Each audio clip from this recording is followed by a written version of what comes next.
Clarity क्या होती है अगर आपको ये देखना है तो बेंजामिन नेतन्याहू का एक ट्वीट देखिए, जिसमें स्पष्ट कह रहे हैं कि इजराइल का जो भी दुश्मन है कोई भी देश उसको अपने यहां पर ना रखे।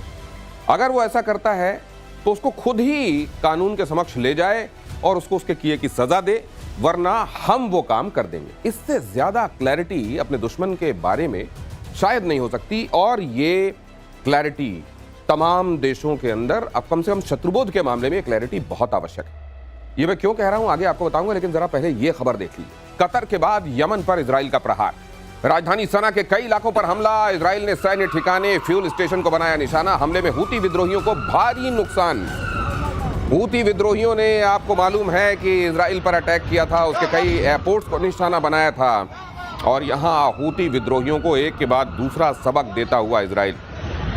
ईरान से अभी दो हाथ किए हुए बहुत ज्यादा दिन नहीं बीते, हिजबुल्लाह को समेटे हुए अभी बहुत ज्यादा दिन नहीं हुए हैं, हूती से भी निपटा जा रहा है, और कहीं भी दुश्मन छिपे हुए हैं। वो वार्ता के लिए ही क्यों ना पहुंचे हों, अगर उन्होंने पहले घाव दिया है और अब वार्ता की आड़ में अपने लिए टाइम बाय कर रहे हैं, तो इजराइल उसके लिए भी तैयार नहीं है। हालांकि इसमें एक और तीसरा एंगल भी है कि अमेरिका की साख पर बट्टा लग रहा है। वो कैसे मैं आपको बताऊंगा, लेकिन फिलहाल देखिए मेरे साथ जनरल सिन्हा जुड़ चुके हैं। बहुत स्वागत है सर आपका। जय हिंद। और मेरे साथ नेवल कैप्टन श्याम भी जुड़ गए हैं। बहुत स्वागत है सर आपका। ये यमन पर हम कल ही बात कर रहे थे कि टर्की का नंबर अगला है क्या, उससे पहले खबर यमन की आ गई सर। जनरल सिन्हा, देखिए लगातार जो आप देख रहे हैं पूरे वेस्ट एशिया को, यदि आप देखिए कभी यमन में, फिर गाजा में, फिर लेबनान में, फिर सीरिया में, फिर इधर आप पहुंच जाते हैं कतर में। कतर में अब फिर आप बोल रहे हैं कि और कहीं नंबर आने वाला है, आप बता रहे। तो देखिए जहां जहां भी कुछ ये छिपे होंगे, और एक तंजीमें नहीं है, तीन हैं, हिजबुल्लाह, हूती, हमास। तो मारते मारते आप एक को मारते हुए, तो हम लोग तो एक दो को मारते हैं तो बहुत समय लग जाता है, वो कहां कहां मारेगा, मार रहा है। और इसको कहते हैं ना, आपने कहा ना शत्रु बोध में जो क्लियरिटी ऑफ एम एंड आपकी एब्सोल्युटली एम को इन टर्म्स ऑफ रेफरेंस आप कर रखेंगे। टर्म्स ऑफ रेफरेंस हम उसको कहते हैं कि जहां भी रहेगा हम मारेंगे, कहीं भी रहे। और ये है कि दुश्मन है तो आप भले अपने दोस्त के देश में हो, आप चाहते हैं कि शायद आपसे उनका अच्छा रिलेशन है, और उसमें कहीं भी फर्क नहीं हो। और ये वाली जो यही कंफ्यूजन, ये जो न्यू नॉर्मल भारत ने भी सेट किया है ना, भारत ने अभी ये कहा है कि आतंकवादी और आतंकवादियों को पालने पोसने वाले उनके आका, भले ही वो सरकार में बैठे हुए लोग क्यों ना हो, भले ही वो आर्मी के लोग क्यों ना हो, उनको छोड़ा नहीं जाएगा। इसका मतलब ये क्लैरिटी भारत भी मौजूदा नेतृत्व के साथ ये बहुत तेजी से ला रहा है, और ये खबर पाकिस्तान के लिए अच्छी नहीं है।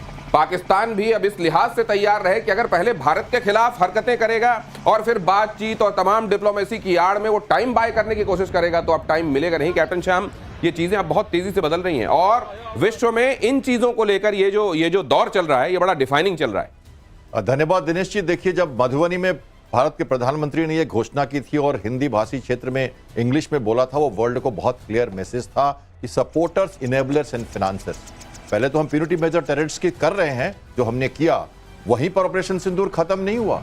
सपोर्टर्स, इनेबलर्स एंड फाइनेंसर्स, तो ये सपोर्टर्स, इनेबलर्स एंड फाइनेंसर्स में कतार में बैठे जो लोग हैं हमास के, वो भी आ जाते हैं। और इसलिए इजराइल के प्रधानमंत्री लगातार कह रहे हैं कि तुम कहीं चले जाओ, तुम कहीं ना कहीं से एड एंड अबेट कर रहे हो टेररिज्म को, तो तुम्हें हम छोड़ेंगे नहीं। और ये बात इजराइल बहुत अच्छी तरह से अब कहता है, और उसे अपने एलाइज यूएसए जैसे लोगों से भी इसके लिए पूछना नहीं पड़ता कि वो कब कैसे मारेगा। और मोसाद का स्पाई ऑपरेशन, जैसे हमने कहा, मिलिट्री ऑपरेशन के साथ साथ पॉलिसिंग, स्पाइंग जो मिशंस चल रही हैं, ये उसके तहत का एक नमूना है। ये पैरेलल चल रहा है, और इतिहास गवाह है मोसाद का कि कई देशों में जाके उन्होंने ऐसे किया है पहले भी। और वो कह रहे हैं कि हम अपने अस्तित्व के लिए लड़ रहे हैं, लेकिन अब उसकी मंशा थोड़ी बड़ी है, अब उसको ज्यादा बल मिला है, और विश्व का सपोर्ट भी है, क्योंकि टेररिज्म एक बहुत ही बड़ा खतरनाक इविल है। और इसी नोट पर यह खबर देखिए कि कतर अटैक के बाद हमास को इजराइल की धमकी। अमेरिका में इजरायली राजदूत येचियल लीचा का बड़ा बयान। कतर अटैक में बच निकले हमास कमांडर्स को चुनौती, जो कमांडर जिंदा बचे उन्हें अगली बार मार डाला जाएगा। अब देखिए, एक तरफ दुनिया का एक धड़ा ऐसा भी है जो इसको इस तरीके से देख रहा है कि वो लोग जो बातचीत के लिए पहुंचे थे उन्हें निशाना क्यों बनाया गया, लेकिन दूसरी तरफ एक एक्सपर्ट्स का बड़ा तबका ऐसा भी है जो ये कहता है कि इसी तरीके से टैक्टिक्स होते हैं अपने लिए जिंदगी को और लंबा करने का, अपने रिसोर्सेज को रिप्लेनिश करने का और टाइम बाय करने का। इस तरह का टाइम उन लोगों को नहीं दिया जाना चाहिए जिनका इंटेंट बातचीत का नहीं होता है, वो बातचीत को टूल के तौर पर टाइम बाइंग के लिए इस्तेमाल करते हैं। क्या ये बात सही है सर? एब्सोल्युटली सही है। ये आप ये बताइए, कोई ऐसी तंजीम है जो टेररिस्ट ऑर्गेनाइजेशन घोषित हो गई, और आप यूएन से भी कर देते हैं, सब जगह से, और उसकी हेडक्वार्टर आप बना देते हैं दूसरे देश में, और वहाँ से बोलते हैं कि बातचीत करेंगे। और इस तरह के ऑफिसेस दूसरे जगह पैसा मुहैया होता है, पैसा वो देश देता है। ये तो देखिए, क्योंकि दुनिया के अंदर में ये चीज़ें रिवाज बन गई है कि कोई इसको चलवाता है। वहाँ पर यदि सबसे बड़ी बात यह है कि मान लीजिए वो आतंकी तंजीम का ही आदमी है, लेकिन जिस समय वो हथियार लेकर खड़ा हुआ है वो आतंकवादी है, लेकिन जिस समय वो हथियार छोड़कर बातचीत की टेबल की तरफ जा रहा है, तो क्या उसका वो डीड उसका वहां भी पीछा करेगा या वहां उसको छोड़ा जाना चाहिए? देखिए 7 अक्टूबर 2023 से और हम 7 अक्टूबर 2025 में आने वाले हैं, तो आप क्या ऐसे बातचीत करते रहेंगे? कितनी बार हुआ। सबसे पहले जब आप 200 से भी ज़्यादा आप ले जाते हैं हॉस्टेजेस उठा के, उनके साथ क्या क्या करते हैं वो तो दुनिया देखी हुई है। और उसके बाद कहते हैं बातचीत हम छोड़ देंगे।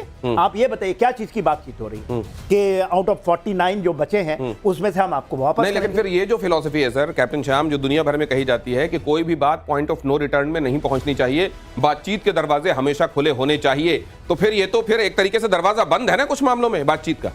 पॉलिटिकल विल से बात करेंगे, उनके जो पॉलिटिकल जो सेटअप है हम उनसे बात करेंगे। ये तो टेररिस्ट हैं, उनका कहना है इजराइल का कि ये टेररिस्ट हैं। हाँ। और ये फिर जर्मिनेट करेंगे, इनके ऊपर हमारा कोई भरोसा ही नहीं है। तो अगर इनकी मनसा सही नहीं हो इसलिए वो एलिमिनेट कर रहे हैं उनके कमांडर्स को। उनका जो पॉलिटिकल मैं एक बात आपको फिर तो ये ट्रैप हो गया सर। अगर ऐसा नहीं था और आप ये मानते थे कि इन लोगों को बातचीत के लिए नहीं बुलाया जा सकता, तो वेस्टर्न वर्ल्ड को, खासतौर से अमेरिका को, फिर बातचीत के लिए वहां न्योता देना ही नहीं चाहिए था। ये पैरेलल मुद्दा था। लेकिन एक बात मैं कहना चाहता हूं, बड़ी अजीब सी लगी थी जब आपने कहा था ये अक्टूबर के बाद 2000 जब ये हुआ था, कुछ डिसकंट्रोल अच्छे पाथ पे जा रहा था इजराइल, मिडिल ईस्ट कॉरिडोर बन रहा था, सब कुछ हो रहा था, अच्छा चल रहा था।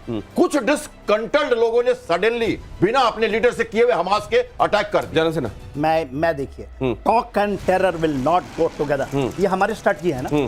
तो आप कहिएगा कि हम आ जाओ, वो तो कहता है कि टॉक करने के आ जाओ, तो आप इसको कहेंगे सही है, talk and terror will not go. और हमारी ही देश से निकली हुई आवाज है, आप पताल में भी रहोगे तो खोज करके निकाल के मारेंगे। एग्जैक्टली बिना बोले हुए इजराइल यही कर रहा है। How can you talk? किससे बात करेंगे आप? आप वो करेंगे कि वहां पर निर्मम हत्या होती है, आप बदला भी नहीं लिए।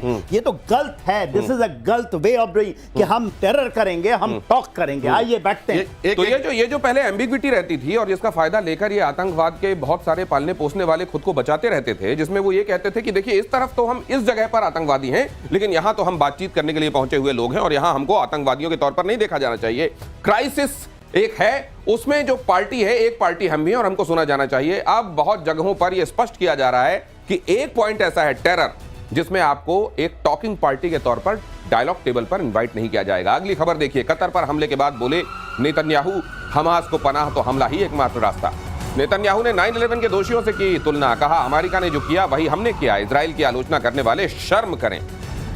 अब ये असल में मुझे लगता है कि इजराइल के आलोचकों को तो जवाब है ही। ये बहुत बड़ा एक तरीके से संदेश सर मुझको लगता है अमेरिका को भी है, डोनाल्ड ट्रंप को भी है, कि आपका घाव, आपकी चोट, आपकी पीड़ा। आपको 9/11 हुआ तो आपको लगने लगा अरे यार ये तो बहुत बड़ा हो गया, देखो हमारे साथ नागरिकों के साथ क्या हो गया। जब दूसरी जगहों पर आतंकवाद इसी तरह नंगा नाच नाच रहा होता है, तब आप उसको रोकने में उतने इंटरेस्टेड, तब आपको ये दिखाई, तब आप दोगले क्यों हो जाते हैं? एब्सोल्युटली।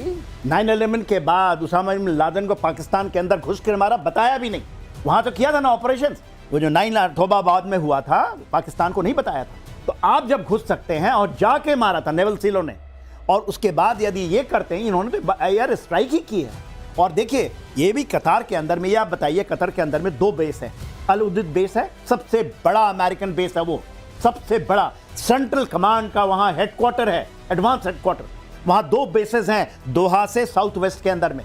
और वहां पर आज के दिन में पहले 11,000 लोग रहते थे, कहते हैं 40,000 जो बोलते हैं ना पूरे वेस्ट एशिया में, मैक्सिमम वहां है। उनके नीचे ये जो चीजें होती हैं, तो ये तो दोहरी नीति है, दोहरी नीति से नहीं चलेगा। भारत ने भी ये कमर कस ली है कि दोहरी नीति से हम नहीं करेंगे।